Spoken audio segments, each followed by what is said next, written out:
Olá, amores e amoras da área!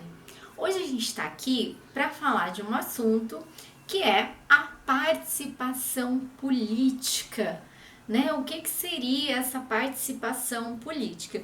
E aí nós vamos ver um pouquinho das nossas formas de participação popular no Brasil e também veremos sobre a questão dos movimentos sociais. Então, para começar, quando a gente fala de participação política, todo mundo acha que o cidadão comum só tem direito de participar no voto, né? Tanto que você escuta várias frases do tipo assim: agora a gente tem que esperar a próxima eleição, aprenda a votar, né? Aí, ó, agora não votou direito e aí tem que aguentar isso.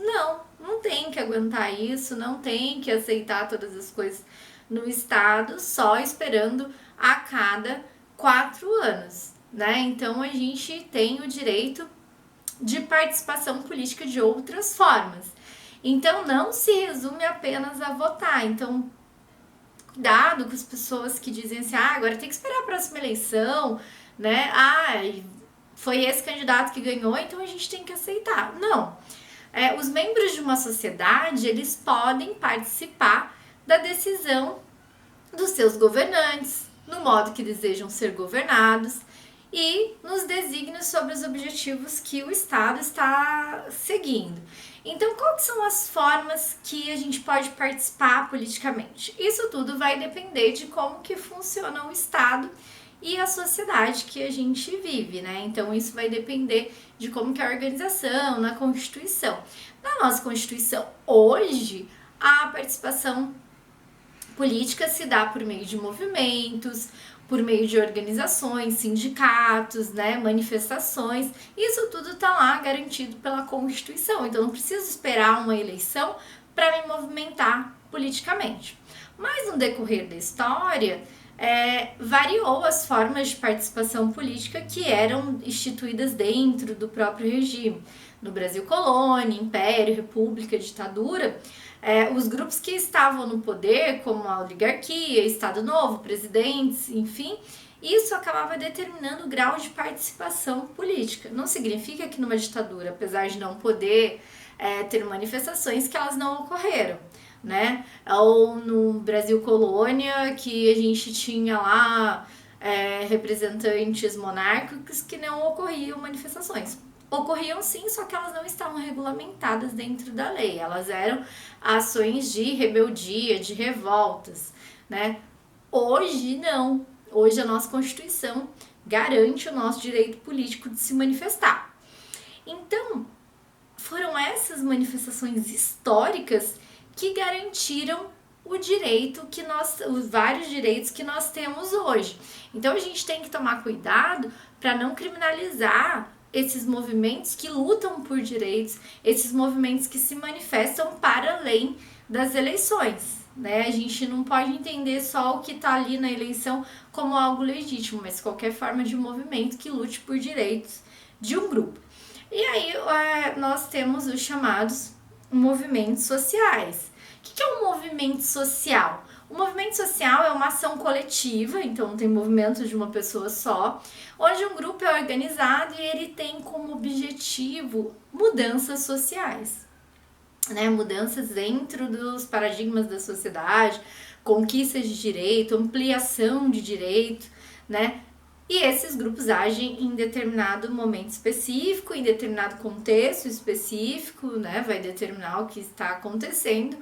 E ele é baseado num embate político, né? Então, os movimentos sociais, principalmente, eles servem para pressionar os seus estados, para pressionar os governantes, para que consigam demandas. Quando a gente olha para a história, a gente não pode achar que as coisas caíram do céu. Foram graças a diversos movimentos sociais que a gente tem muitos direitos que nós temos hoje, né? Movimento feminista, movimento dos trabalhadores, né? Movimento indígena, movimento negro. Então, o que nós temos é reflexo, o que o povo tem, né? É reflexo de lutas e embates políticos que não foram concedidos só porque um governante lá falou: olha, como eles são bonitinhos, então vamos dar direitos para eles. Não foi assim, né? Porque quem está no poder tende muitas vezes a concentrar cada vez mais o poder e beneficiar aqueles que ele representa. E o Brasil, ele tem sim um histórico de lutas, né? Muitas vezes a gente escuta, principalmente agora nesse contexto do que está acontecendo nos Estados Unidos, da luta do movimento negro nos Estados Unidos contra as ações policiais, a gente escuta as pessoas falando assim, mas aqui no Brasil a gente aceita tudo.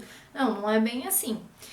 Quando a gente olha lá para o século XIX, XX, a gente vê que a experiência da colonização, por exemplo, ela levou várias tensões sociais entre grupos diferentes que entraram em conflito, sim, pela posse de territórios, pelo direito de exploração de recursos, pelo uso da terra, né? Então, a gente sempre teve conflitos históricos. Depois da colonização no Brasil Império, nós também tivemos conflitos. Durante a República Velha também existiam movimentos de natureza nitidamente popular e não só movimentos, porque também existem movimentos daqueles que fazendeiros, oligarcas também tiveram movimento. Mas o que nos importa aqui são os movimentos de natureza popular. A relação que existia entre o Estado e a sociedade nesse momento não se dava num contexto democrático. Então não havia igualdade de participação nas decisões de poder, né? Nem mesmo voto, dependendo do período histórico. E acontecia muita exploração e opressão de determinados grupos sociais, o que gerava enormes tensões sociais. As pessoas, o povo não fica simplesmente sendo massacrado e aceita calado, né? Então aqui no Brasil existiram sim revoltas por conta de direitos, revoltas pela terra, revoltas contra a miséria, revolta contra a opressão, né? Elas não tinham uma organização clara e identitária em muitos momentos, mas elas tinham sim várias pautas e várias demandas, inclusive foram duramente oprimidas e tivemos vários casos de morte, que a gente pode até falar disso em um outro momento. Após a independência do Brasil, a gente também teve muitos movimentos que contaram com a participação das camadas mais pobres da sociedade, e essas rebeliões eram principalmente por conta da insatisfação dos governos locais e das suas demandas e da sua forma de governar. Quando eu pego lá da segunda metade do século XIX em diante, após a consolidação do governo imperial, por exemplo, eu tenho várias rebeliões que aconteceram que eram justamente reações às reformas introduzidas pelo governo e que não beneficiavam a todos. Como exemplo, a cabanagem e a balaiada. Fica uma dica aí para vocês estudarem. Já quando eu vou passar da monarquia para a república, lá em 1889, o palco de disputa passa a ser rebeliões pelo direito à terra, né? E aí que surgem os movimentos camponeses, que se volta contra o poder dos chamados coronéis, né? Então a gente tem o exemplo da Guerra de Canudos, a Guerra do Contestado, são exemplos de revoltas do direito à terra.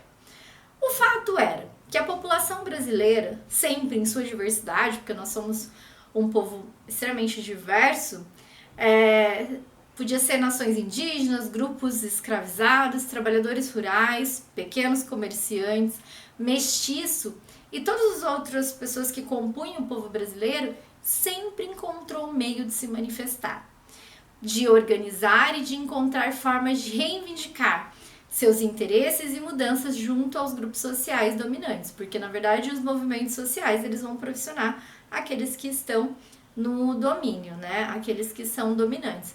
Então a gente não pode esquecer isso e apagar isso da nossa história. Sempre existiu na nossa história uma forma de organização de luta, né? A organização para reivindicar os seus direitos, e muitos foram conquistados. No Brasil, aqui os movimentos sociais começaram a ganhar mais importância a partir da década de 60, que foi justamente quando surgem movimentos de luta contra a política vigente. O que estava acontecendo mesmo na década de 60? Em 64, a gente teve o golpe militar, né? Então, a população muito satisfeita com as transformações ocorridas, tanto no campo econômico e social, acabaram impulsionando mais esses movimentos, né? Os movimentos tanto nos espaços rurais, como a MST, quanto no espaço urbano começa a ter mais visibilidade. Os principais movimentos sociais no Brasil de ações coletivas são o Movimento dos Trabalhadores Sem Terra, o MST, o Movimento dos Trabalhadores Sem Teto, MSTS, e o Movimento em Defesa dos Indígenas, Negros e das Mulheres. Assim, são movimentos que têm muitas características, é muito característico, é muito forte. Hoje a gente também tem o crescimento de movimentos identitários, como o movimento LGBTQ+, né, que é um movimento extremamente importante para as demandas, para as pautas, né, da comunidade LGBT. Então a gente tem um crescimento muito grande de diversos movimentos. Mas os movimentos históricos são pela disputa da terra e o movimento dos operários, né, que ficou muito conhecido principalmente durante a ditadura militar, pelas grandes greves, onde até o ex-presidente Luiz Inácio Lula da Silva era um dirigente desses movimentos. E os movimentos pela democratização do nosso país no período da ditadura. Para Agamben, os movimentos sociais se apresentam quando o povo, que é uma categoria política que justifica e legitima o exercício de governos democráticos, se apresenta numa condição impolítica. Ou seja, quando o povo não é permitido apresentar-se como protagonista de uma determinada ordem social, quando lhe é usurpado o direito de participação política nos destinos da nação, através das inúmeras instituições sociais em que se conforma a sociedade civil organizada. Nessas condições, os movimentos sociais se apresentam na defesa do direito de expressão, de direitos políticos, de direito de organização, de direitos sociais de determinados segmentos, que se encontra em situação de maior fragilidade humana e social. Então, os movimentos sociais, eles vão explodir as suas lutas, apesar de pautas constantes, mas principalmente quando é negado a eles o direito de participação, mesmo dentro das vias democráticas, quando eles são silenciados, quando eles são calados. Agora a gente vê, por exemplo, uma grande revolta do movimento negro e uma pauta que acaba sendo tomada por toda a sociedade, por todos aqueles que militam pelo direito de igualdade, pelo direito democrático, por conta do Estado não estar garantindo esse direito, que é o direito de tratamento igual a todos. Então, todas as vezes que esse direito é usurpado de qualquer grupo social e ele se encontra em condições frágeis, nós temos aí um grande terreno para o surgimento dos movimentos sociais. Então, o movimento social ele é extremamente legítimo. Cuidado para não criminalizar o movimento social, porque é um direito de todos aqueles de participação política. Não precisamos esperar só as eleições. Nós podemos sim nos manifestar. Inclusive, é um direito constitucional. Beijinhos, tchau, tchau, até a próxima.